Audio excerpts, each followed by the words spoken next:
Today,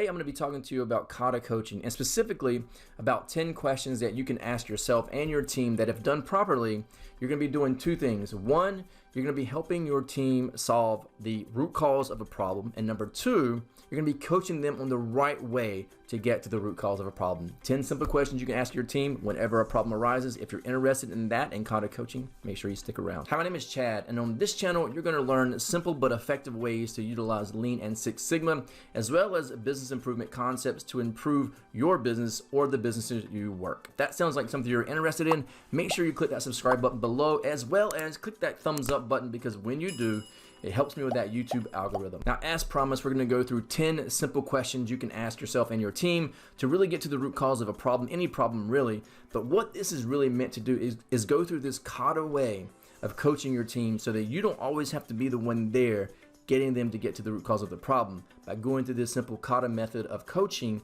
then they're going to know how to actually get to the root cause of the problem themselves without you having to be there. So without further ado, let's get to it. So first of all, I want to say that all these questions are assuming that you already have metrics in place, some sort of metrics that you're measuring yourself by on a cadence to make sure you're elevating your team, you're staying on track, that kind of thing. And it's also going to be helpful if you have these metrics visual, like visual management. If you don't have these things, then I would encourage you to do so in your organization. And if you'd like to know more about that, just put that in the comment section below. So assuming you have your metrics and your visual management in place, then the first thing you're gonna ask yourself is, what is the goal? And that should be really visible on the board. The second question you're gonna ask is, what is the actual? So where are we currently in relation to the actual goal? And it should be visual and easy to see. I don't care if they use bars, pie charts, red, green, amber, whatever, however your organization wants to do it, but there should be a clear goal and there should be a clear actual. And then there should also be a clear gap. What is the gap is the next question, question number 3. And that question should fill in between what the goal is and what the actual is. And then from there, we ask the question, what is the cause of the gap? Now listen, when you start first asking these questions in your team, don't expect an answer right away. It may be unusual for them to hear you do this if you're just starting this sort of Kata coaching method. So you don't want to put pressure on them in the sense of making them feel unworthy or anything. No, you just want to ask the right questions. And eventually what will happen is, yeah, they might not have the cause of the gap the first time you ask the question, but the 20th time you ask this question, they should be getting into the routine, the Kata of answering the right question, of answering the question of what the cause of the gap is. Remember, we talk about Kata coaching. Kata is, was taken from karate. And karate, I'm a Karate Kid era kid myself. I'm 45 years old. So I, grew up and took, a few classes in karate. And what you'll get into if you've ever done it is something called kata. And it's a series of punches and kicks. And if you do it methodically and you do it repetitively over and over again, then it should become natural for you, right? And that's what the kata is. In fact, it becomes so natural that it almost looks like a dance. And that's what Kata coaching is, that if you do it the right way, you ask the same questions repetitively over and over again, it becomes like this dance, right? So that the expectation is already there, that you don't really have to ask the questions anymore. Your team's gonna know what to do. And that's the beauty of Kata, and that's sort of where it comes from. But let's get to number 5. So what is number 5? What is the countermeasure to close the gap? Again, a tough question day 1, right? But day 20, they should be able to answer this question. But the point of this question is you want to know, all right, we know the cause of the gap, right? But what is the countermeasure? What are you going to do to get us back to the goal? And then, right, if they tell you, oh, we're going to do X, Y, and Z, then your question should be number 6. Why will that countermeasure close the gap? Why is that going to be an effective countermeasure?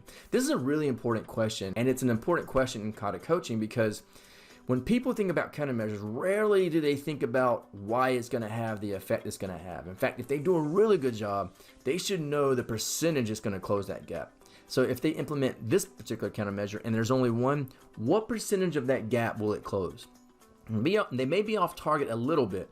They should understand relatively close to what percentage they expect that gap to get closed based off the countermeasure they're implementing. They may not be that good at it at first when this question's asked, but over time, they should say, look, we're going to implement 3 countermeasures to close this gap, and these 3 countermeasures are going to close the gap 100%. But the point of number 6 is that they should know why that countermeasure they're thinking of putting resources behind, time behind, all of these pieces behind this countermeasure. You're going to spend a lot of time trying to fix this gap with this countermeasure, we should know why it's going to close that countermeasure, or why it's going to close that gap, why that countermeasure is going to work. And question number 7 is, when will the countermeasure be implemented? So when are you going to actually do it? Question number 8 is, who will implement the countermeasure? Who's going to be responsible? Who's going to be the actual responsible person for making sure that countermeasure is implemented? So if it's not, we know who to follow up with. And then number 9 is it's a good question, it's a follow-up question. It's usually time-based. And you want to ask the question, did that countermeasure close the gap? And so if you have a cadence once a week or once a month, you're going to want to go circle back around as a leader and say, I know you guys are working on this countermeasure. Did it actually close the gap? Did we get the expectation out of the countermeasure that we thought we were going to get? So make sure you do that follow-up question. And then, if you didn't, let's say that the team did not close the gap with the countermeasures they thought were going to close that gap. Now is not the time to beat the team up, right? Now is the time to be supportive and really help the team. I think the best quality of a leader is to be a servant leader. You probably heard this before. And so you want to ask your team, right? Number 10, how can I help you? So if your countermeasure did not solve the problem, if your countermeasure did not close that gap and we didn't get back to what the goal was, what can I do to help? Do we need more resources? Do we need better root cause analysis? Do we need, what do I need to do to get my team, to help my team close this gap? Because what they're doing, especially if you see them working hard, they're diligent, then you don't want to beat them up. You want to actually try to help them get back to the standard. So ask the question, how can I help? And so when we see all of this put together, this is what it would look like, okay? If you have a visual management board, then you're going to have a goal, you're going to have a gap, you're going to have an actual. And then from that gap, you should have countermeasures below that listed, right? You want to have the date of the event, like the date that you actually put all of this together. So you put today's date down if that happened. Then for the problem, you want to put, why is there a gap? Like why, what the problem is, why the gap actually exists. So that's what you want to put here. And then you want the countermeasure. What fix is going to fix that gap? So the gap fix. And then when? What is the date that the fix will be implemented so that we can close this gap? And then again, who is responsible for implementing the fix? And finally, the status. Is it finished? Where are we at? Sometimes visually you'll see this represented as a circle with quarter filled, half filled, 3/4 filled, and then fully filled, meaning the status is complete. Sometimes people use that there, but you can say open or close, however you want to represent the status there. And then follow-up. And this is the follow-up question, the time-bound question that you're going to be asking. Did the gap get closed with the countermeasures we decided to implement? And if it didn't, then how can I help you close this gap? What can I do as a leader to help you? If you systematically ask these questions, then you're going to be coaching your team on how to identify problems, how to get to the root cause of problems, and then how to make sure that it's sustainable, all through just 10 simple questions. So let's go back to the questions. So here are the 10 questions again, okay? And what I also want to say is that there's 2 things. One, if you're always green, all your metrics are green, then you would never be asking these questions, and then you're really not stretching your team. And if that happens, then you want to start creating problems. And I know this may sound counterintuitive or disruptive, and in fact it is disruptive. You want to create gaps. You want to make sure that you're stretching your team. So you want to increase the goal maybe so that they do miss the target by a little bit, right? So that you are stretching your team. And then you would go through these series of questions. But we don't want to look at the gap or the red, where we are from goal and actual. We don't want to look to that as a negative, because if we do, then they're going to feel beat up all the time. We want to look to that as a positive. We want to look to that as we're remaining competitive because we're stretching ourselves, okay? And when we do hit green over and over again on a whole chart screen, you know what? We're going to be a little disruptive. We're going to increase our target and create some problems so that we can utilize 2 things. One, we can utilize our abilities to solve problems, right, which we should be doing all the time anyway, and we can remain competitive. So you can do that through these simple 10 questions. Get your team from where they are to where you want them to be, and then once they get there, create new problems using this simplified Kata coaching method to always improve your team and always increasing those targets so that you're improving your overall organization with the mentality that you're not creating waste, of course. Guys, I hope this helped.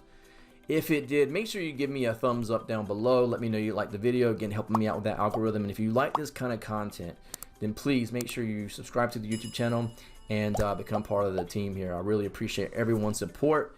And there's a lot of questions that people have been putting down below, and I'm gonna do I'm thinking about doing like a Talk Tuesday or something that I can go through the questions and answer those one by one. I am documenting those, so don't think I'm ignoring those. I'm putting those in an Excel spreadsheet, and I'm gonna go back through and start maybe doing like a Talk Tuesday or Talk Thursday. I don't know, something like that, where people will know that I'm gonna, on those specific days, I'm gonna be answering questions that I get in the comment section below, because a lot of the questions are really good questions, and I don't want I know that It may come from one person, but if I answer that question, I'm probably helping 10, 15 other people. So that's really the intent of this channel anyway, is to really help you. So anyway, appreciate your support. And as always, I'll see you in the next video.